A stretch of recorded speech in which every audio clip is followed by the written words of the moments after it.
આવી ગયા છે ગામડેથી ડ્રેગન ફ્રૂટ। જય માતાજી, જય દ્વારકાધીશ। મિત્રો બધા કેમ છો? કેમ નહીં? તો આજે છે ને ગામડેથી મસ્ત ડ્રેગન ફ્રૂટ આવી ગયા છે।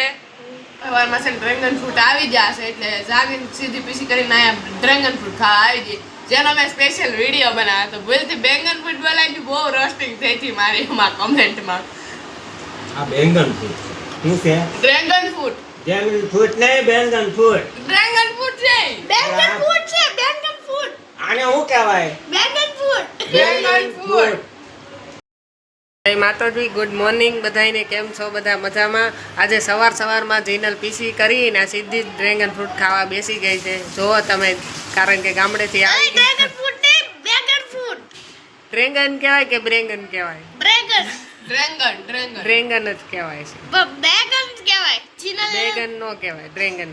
કેદી વિડિયોમાં ચીનલે કીધું હતું। હા, એ ભૂલથી બોલાઈ ગયું હતું। જીનલને ભૂલથી બોલાઈ ગયું હતું એટલા માટે। હા, કોમેન્ટમાં રોસ્ટિંગ થઈ હતી। મસ્તીનું છે ડ્રેગન ફ્રૂટ। જેટલી મેં તારીફ કરી હતી ને ડ્રેગન ફ્રૂટની, સેમ એટલું સારું છે અને બહુ જ મસ્ત છે। ગળું છે, ગામડાનું મીઠું લાગે, બાકી કે ઘટે નહીં એવું છે, ખાવા જેવું છે। ગજબની બહુ ભૂખ લાગી હતી એટલે મેં સ્પેશિયલ જો મારા માટે મેં પોતે હાથે તળી નાખી છે વેફર। અરે હું સંભળાવતી નથી કે મેં મારા હાથે તળી, પણ છે ને આ તો ભૂખ લાગી હતી ને એટલે સ્પેશિયલ મેં મારા માટે છે ને મસ્ત વેફર તળી લીધી છે। અને હવે આપણે થોડીક ખાઈ લઈ, એ પહેલાં આપણે દ્વારકાધીશને ભોગ લગાડીને પછી ખાવાનું છે। હાલો, નિર્મલભાઈ જેને હમણાં જે વિડીયો મૂક્યો હતો ને એમાં 1 લાખ વ્યૂ આવ્યા, એ ખુશીમાં પાઉંભાજીનો પ્રોગ્રામ છે। કોંગ્રેચ્યુલેશન ભાઈ।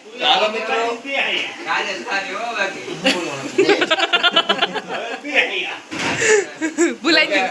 વિડિયોને લાઈક કરજો, શેર કરજો અને સબસ્ક્રાઇબ કરવાનું ભૂલતા નહીં। હા, આ તમારા પપ્પા આજ અને મમ્મી પાઉંભાજી અડધી બની ગઈ કે નહીં? હા, અડધી બની ગઈ છે, ચડે છે, એમ વાર લાગે, એમ કાંઈ તરત ન બને। हाँ हाँ, सब्र का फल मीठा होता है। અને અહીંયા જો અમજા બે તૈયાર છે। કેમ છે ભાઈ હર્ષભાઈ? મજામાં ને?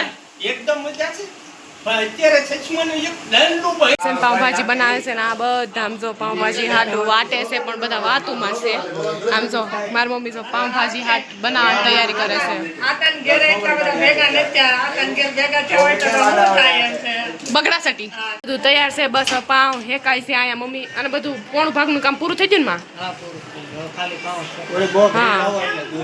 હા, તૈયાર થઈ ગયું છે ને હવે આમ બધા અહીંયા બેસી ગયા છે જમવા માટે। ખાઈને બધા કામ કરીને પછી અહીંયા બેસી ગયા છે અને જો બહુ મોટી વાતો થાય છે।